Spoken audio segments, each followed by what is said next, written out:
Hello अनि नमस्ते, स्वागत छ यहाँहरूलाई हाम्रो युट्युब च्यानलमा। सधैँ जस्तो फेरि पनि अर्को एउटा जानकारीमूलक भिडियो लिएर हजुरहरूसामु उपस्थित भएको छु। आशा छ आजको यो भिडियो पनि हजुरहरूको लागि चाहिँ एकदमै उपयोगी हुनेछ।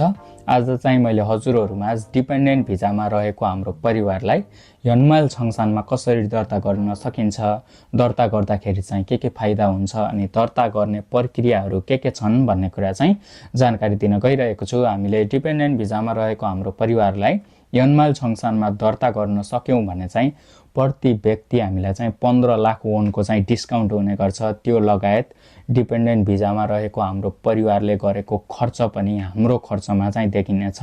यसरी औसत भन्दा बढी खर्च भएको छ या ट्याक्स धेरै तिरेको छौं भने चाहिँ हामीले पैसा फिर्ता पाउन पनि सक्छौं।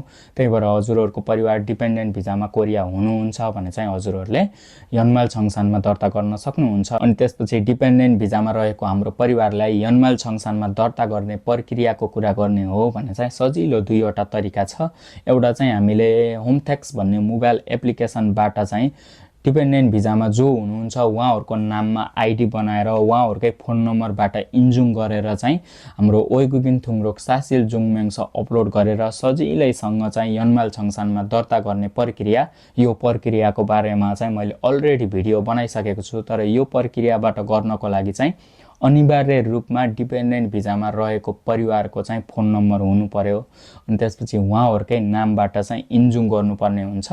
अनि त्यसपछि अर्को तरिकाको कुरा गर्ने हो भने चाहिँ हामीले सुरुमा एउटा फर्म भरेर त्यो फर्ममा चाहिँ जो डिपेन्डेन्ट भिजामा हुनुहुन्छ उहाँहरूको आइडी कार्ड टाँसेर चाहिँ हामीले फ्याक्स गर्नुपर्ने हुन्छ। अनि फ्याक्स गर्दाखेरि चाहिँ त्यो फर्म सँगसँगै हजुरहरूले चाहिँ ओइगुगिन थुङरोक सासिल जुङमेङस पनि पठाउनु पर्ने हुन्छ। यो तरिकाबाट गर्दाखेरि चाहिँ जो E7 भिजामा हुनुहुन्छ, जो E7 4R भिजामा हुनुहुन्छ, अर्थात् जो F2R भिजामा हुनुहुन्छ उहाँहरूकै आइडीबाट उहाँहरूकै सिमबाट चाहिँ इन्जुङ गर्न सकिन्छ। इफ डिपेन्डेन्ट भिजामा रहेको आफ्नो परिवारको फोन नम्बर छैन भने चाहिँ हजुरहरूले यो तरिकाको माध्यमबाट चाहिँ यनमाइल छङसानमा आफ्नो परिवारलाई चाहिँ दर्ता गर्न सक्नुहुन्छ। कम्प्लिट जानकारीको लागि चाहिँ हजुरहरू हाम्रो युट्युब च्यानलमा भएको भिडियो चेक गर्न सक्नुहुन्छ।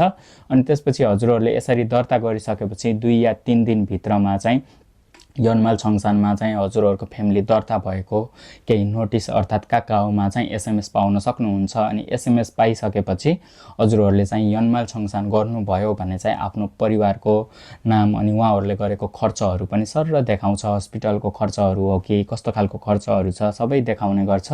त्यही भएर हजुरहरूले चाहिँ यनमाइल छङसान गर्नुभन्दा अगाडि पहिला फुयाङ खाजोक थुङरोक अर्थात् यनमाइल छङसानमा आफ्नो परिवारलाई एड गर्ने प्रक्रिया गरेर त्यो प्रक्रिया वाल्य भइसकेपछि मात्रै यनमाइल छङसान गर्नुपर्ने हुन्छ।